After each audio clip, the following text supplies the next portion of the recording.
Na época da escravidão no Brasil colonial, muitos escravos negros que haviam escapado das fazendas, prisões e senzalas brasileiras formaram uma comunidade livre que ficou conhecida como Quilombo dos Palmares.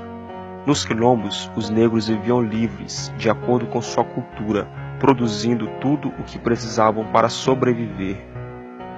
O Quilombo dos Palmares estava localizado na região da Serra da Barriga, que atualmente faz parte do município de União dos Palmares, em Alagoas. E foi em um acampamento no Quilombo por volta de 1655 que nasceu o Zumbi dos Palmares, que, embora tenha nascido livre, foi capturado quando tinha por volta de 6 a 7 anos pela expedição de Braz de Rocha Cardoso em um dos ataques das tropas ao Quilombo, sendo entregue em Porto Calvo ao missionário português Antônio Melo, que o batizou com o nome Francisco e o educou com os sacramentos da Igreja Católica em português e latim, chegando a ajudar o padre na celebração das missas. Porém, aos 15 anos de idade, ele fugiu de Porto Calvo para viver no Quilombo dos Palmares, que na época era liderado por Gangazumba. Na comunidade deixou de ser Francisco para ser chamado de Zumbi, que quer dizer o mesmo que fantasma ou espírito. Zumbi teve muito destaque como estrategista e líder, e era muito respeitado por ter sido educado por brancos e ainda assim não ter abandonado suas raízes. Participou da batalha em que a expedição de Jacome Bezerra foi derrotado em 1673. No ano de 1675, o Quilombo é atacado por soldados portugueses. Zumbi ajuda na defesa e destaca-se como um grande guerreiro. Após uma batalha sangrenta, os soldados portugueses são obrigados a retirar-se para a cidade de Recife. 3 anos após, o governador da capitania de Pernambuco, cansado do longo conflito com o Quilombo de Palmares, se aproximou do líder de Palmares, Gangazumba, e como oferta de paz, foi oferecida a liberdade para todos os escravos fugitivos se o Quilombo se submetesse à autoridade da coroa portuguesa. A proposta foi aceita pelo líder, mas Zumbi rejeitou a proposta do governador, pois não admitia a liberdade dos quilombolas enquanto os negros das fazendas continuariam aprisionados.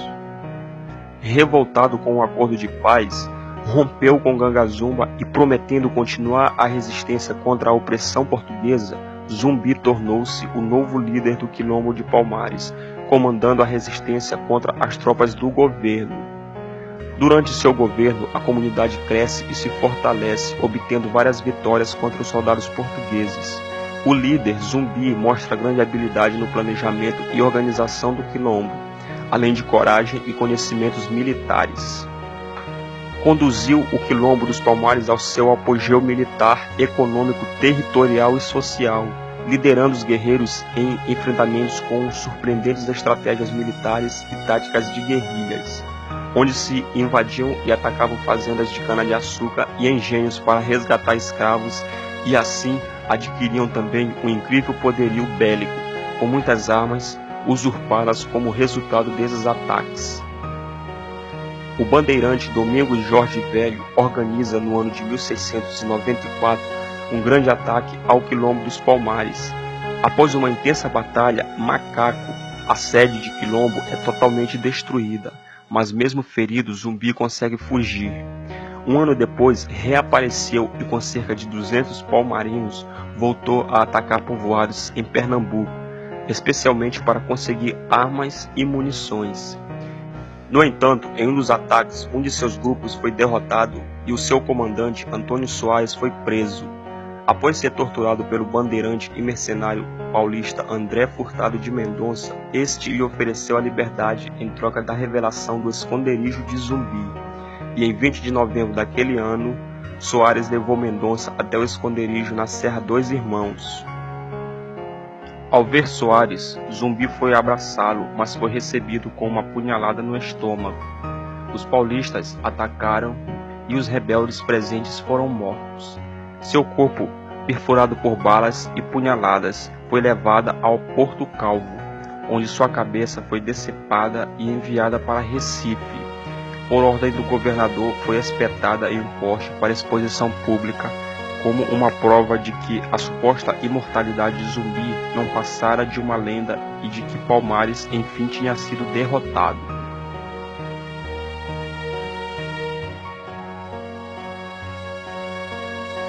Baseado em novas pesquisas, o livro Guia Politicamente Incorreto da História do Brasil, de Leandro Narlock, traz alguns fatos diferentes do que é originalmente contado. Narlock diz que o objetivo não é desmerecer os negros, mas lembra que nos tempos do Brasil colonial, a escravidão era vista como algo natural. Portanto, era de se esperar que negros em ascensão na sociedade como Zumbi tivessem escravos também. Devemos deixar claro que esta versão pode ser tão falsa quanto a primeira e cabe a cada um de nós escolher no que acreditar.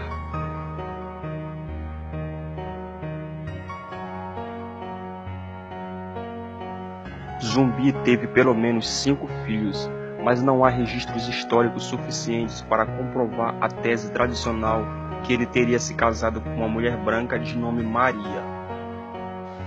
O nome de Zumbi apareceu pela primeira vez em documentos portugueses em 1673, quando uma expedição chefiada por Jacome Bezerra foi derrotada.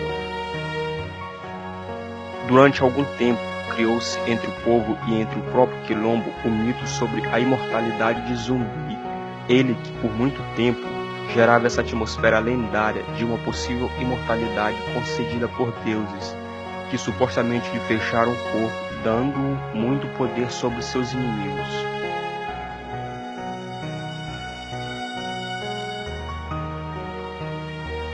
Zumbi é considerado um dos grandes líderes da nossa história, símbolo da resistência e luta contra a escravidão.